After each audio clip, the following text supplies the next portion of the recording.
میں نے ایک دوست کے گھر رہنے کا بندوبست کیا اور اسی دوست کے ساتھ عالیہ کو لینے اس کے گاؤں پہنچ گیا۔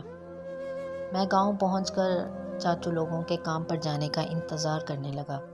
ان کے گھر سے نکلتے ہی میں گھر میں داخل ہو گیا، مگر عالیہ نے میرے ساتھ چلنے سے انکار کر دیا اور بتایا کہ کل میرے گھر والوں نے میرا رشتہ طے کر دیا ہے۔ میں نے خود کو سمجھا لیا ہے اور بہتر ہے کہ تم بھی خود سمجھ جاؤ۔ ہمارا سفر بس یہیں تک تھا، اب ہم کبھی ایک نہیں ہو سکتے۔ میری لاکھ منتوں کے باوجود بھی وہ نہ مانی تو میں عالیہ کے پاؤں میں بیٹھ گیا اور رونے لگا۔ مجھے روتا دیکھ کر بھی وہ اپنے کمرے میں چلی گئی۔ میں کئی دن تک روتا رہا۔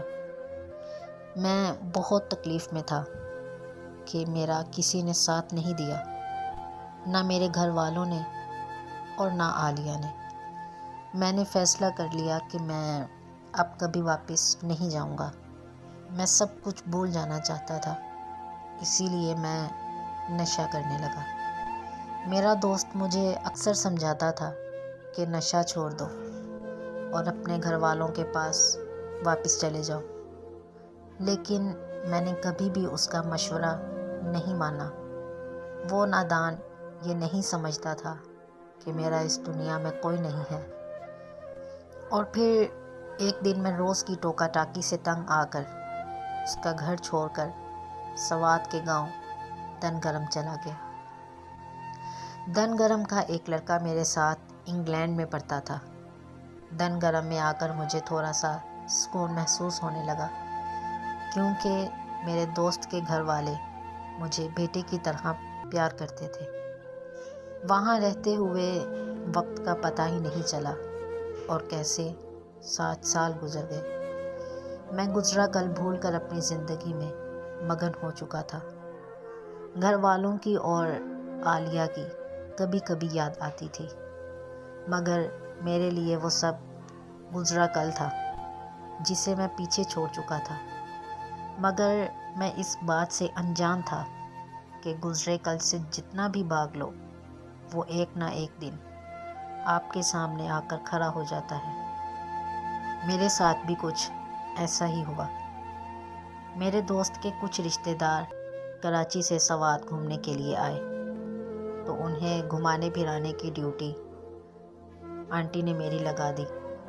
میں انہیں معلم جبہ لے گیا اور سارا دن گھمانے کے بعد ہم لوگ گھر واپسی کے لیے نکل رہے تھے تو مجھے کسی نے پیچھے سے آواز دی۔ وہ آواز سنتے ہی میں رک گیا۔ وہ آواز پہلے سے بھاری ہو چکی تھی، مگر اپنے بھائی کی آواز کو میں کیسے بھول سکتا تھا۔ میرا بھائی بھاگتے ہوئے میرے پاس آیا اور مجھے گلے لگا کر رونے لگا۔ ہم دونوں بہت دیر تک روتے رہے۔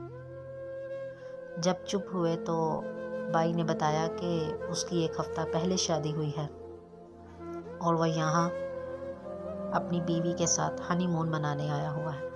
بھابھی سے ملنے کے بعد بھائی نے مجھے بتایا کہ ہم سب نے تمہیں بہت ڈھونڈا مگر تم کہیں نہیں ملے۔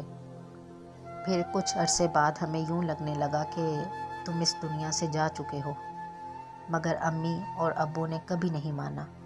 ابو ہر روز تمہیں ڈھونڈنے جاتے ہیں۔ سارا دن امی دروازے کی طرف دیکھتی رہتی ہیں، کیونکہ انہیں ہر روز لگتا ہے کہ ابو تمہیں ڈھونڈ لائیں گے۔ بھائی کی یہ سب باتیں سن کر میری آنکھیں نم ہو گئی تھیں۔ اور پھر بھائی نے مجھے بتایا کہ عالیہ آج بھی تمہارا انتظار کر رہی ہے۔ عالیہ نے اس دن جھوٹ بولا تھا کہ وہ شادی کر رہی ہے۔ وہ تو بس چاہتی تھی کہ تم واپس اپنے گھر چلے جاؤ، مگر اسے کیا پتا تھا کہ تم ہم سب کو چھوڑ کر ایسے چلے جاؤ گے۔ اس نے اپنے گھر والوں سے بہت ماریں کھائیں، مگر کسی اور سے شادی نہیں کی۔ وہ بس اسی امید پر زندہ ہے کہ تم ایک دن لوٹ کر ضرور آؤ گے۔ چاچو لوگوں سے ابو کی لڑائی تو 2 سال بعد ہی ختم ہو گئی تھی۔ میں نے بھائی کو روتے ہوئے گلے لگایا اور کہا کہ مجھے گھر لے چلو اور ایسے ہی اتنے سالوں کی آوارگی کے بعد میں اپنے گھر واپس لوٹ گیا۔ میری ماں مجھے دیکھ کر بہت خوشی ہوئی۔ ہمارے گھر اس دن عید کا سماں تھا اور پھر 1 مہینے بعد میری عالیہ سے شادی بھی ہو گئی۔